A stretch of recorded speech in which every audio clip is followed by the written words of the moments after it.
Analyst Koteswararao గారితో మాట్లాడదాం. Sir నమస్తే. సార్ నమస్తే. చెప్పండి, ఏ చెప్పండి. విధంగా చూడాలి ఈ తెలుగు రాష్ట్రాల్లో రెండు రాష్ట్రాలకి సంబంధించి కూడా ఇద్దరు ఎమ్మెల్సీ ఎన్నికలకు సంబంధించి అభ్యర్థులను అయితే ఖరారు చేయడం జరిగింది. అయితే ఆశావాహులకు కాకుండా వాళ్ళకి సన్నిహితంగా ఉన్న వాళ్ళకే టికెట్లు ఇచ్చారు అనేసి అని చెప్పి ఒక ఆగ్రహం అయితే వ్యక్తం చేస్తున్నారు మిగతా వాళ్ళు. సో ఏ విధంగా చూడాలి రెండు తెలుగు రాష్ట్రాలకు సంబంధించి? రెండు తెలుగు రాష్ట్రాల్లో ఆంధ్రప్రదేశ్ కి సంబంధించి చూసినప్పుడు జనసేన ఆ, నాయకుడు నాగబాబు గారికి ఇవ్వడం అనేది ఒక విమర్శకు దారితీసేటువంటి ఎంపిక. ఎందుకు అంటే జనసేన పార్టీలో ఇతరులు అనేక మంది ఉన్నారు. అందువలన మరి ఒక తమ్ముడేమో రాష్ట్ర మంత్రి, అన్నకే ఎందుకు ఇవ్వాలి, తర్వాత ఎవరైనా ఇవ్వచ్చు కదా అనేటువంటిది సహజంగానే వస్తుంది. అందుకని కుటుంబ పార్టీలు లేదా కుటుంబ వ్యవహారాలుగా దీనికి వర్ణించడానికి అవకాశం ఉందనేది నా అభిప్రాయం. అయితే అది ఆయా పార్టీల అంతర్గత వ్యవహారం అయినప్పటికీ ప్రజా జీవితంలో ఉన్నప్పుడు సహజంగానే ఈ విధమైనటువంటి విమర్శలు తలెత్తుతాయి. దాన్ని ఏ విధంగా వాళ్ళు సమర్థించుకుంటారనేది వేరే అంశం. ఇక తెలుగుదేశం పార్టీకి సంబంధించి గతంలో వైసీపీలో ఎంపీగా ఉండి ఉన్నటువంటి వ్యక్తి, ఆయన రాజీనామా చేసిన మాట వాస్తవమే. కానీ రాజీనామా చేసినప్పుడే అప్పుడు తెలుగుదేశం పార్టీ నాయకులు ఏం చెప్పిందంటే, అబ్బాయి వీళ్ళకేమి ఎలాంటి వాగ్దానాలు చేయలేదు, మేము భవిష్యత్తులో కూడా వీళ్ళకేమి పదవులు ఇస్తామని మేమే చెప్పలేదు, వాళ్ళే స్వచ్ఛందంగా రాజీనామా చేసి వచ్చారు అని చెప్పేసి అప్పుడు చెప్పారు.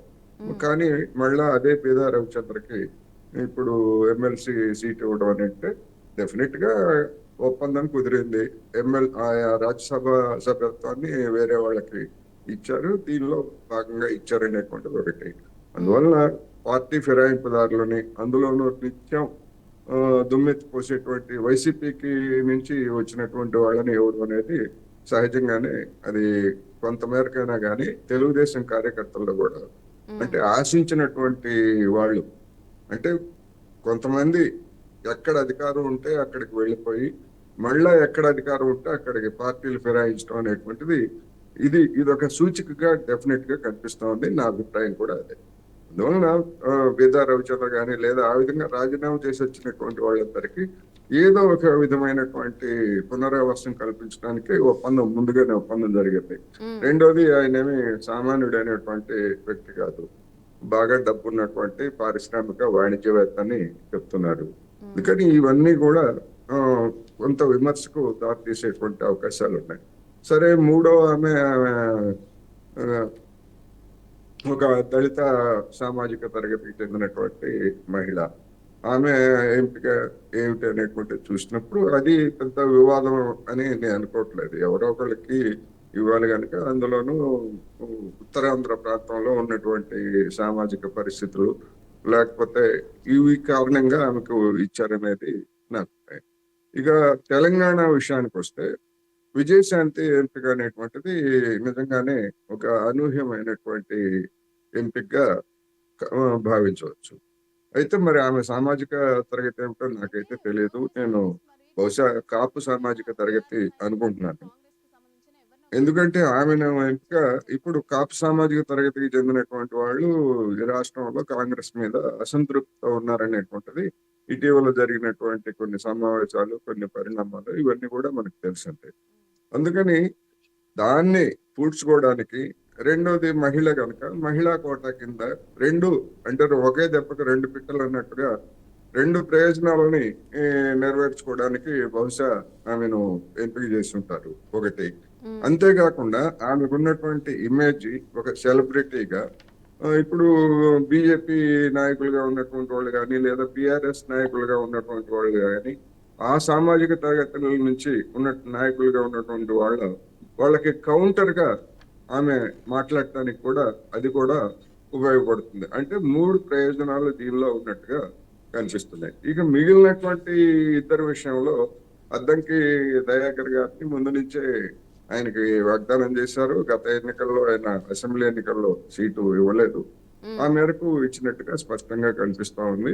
మూడో ఎంపిక సామాజిక పరిస్థితుల్లో అంటే ఒక గిరిజన సామాజిక తరగతికి ఒకళ్ళకి ఇవ్వాలనేటువంటి దానిలో ఆయన లాయల్ గా ఉన్నటువంటి వ్యక్తి ఎప్పటి నుంచో ఆ విధంగా ఇచ్చారనేటువంటిది ఒకటి.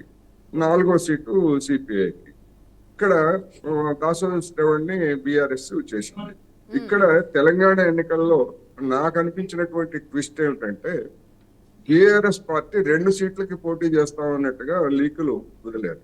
ఎందుకంటే ఆ విధంగా కనుక చేసి ఉన్నట్లయితే 2 సీట్లకు కనుక పోటీ పెట్టున్నట్లయితే అనేక కొత్త సమస్యలు వచ్చి ఉండయి. బీఆర్ఎస్ కూడా అది సమస్యగా మారుండేది. బహుశా అలాంటి పరిణామాలని పర్యవసానాలని ఊహించి ఆ విధంగా వెనక్కి తగ్గినట్టుగా కనిపిస్తా ఉంది.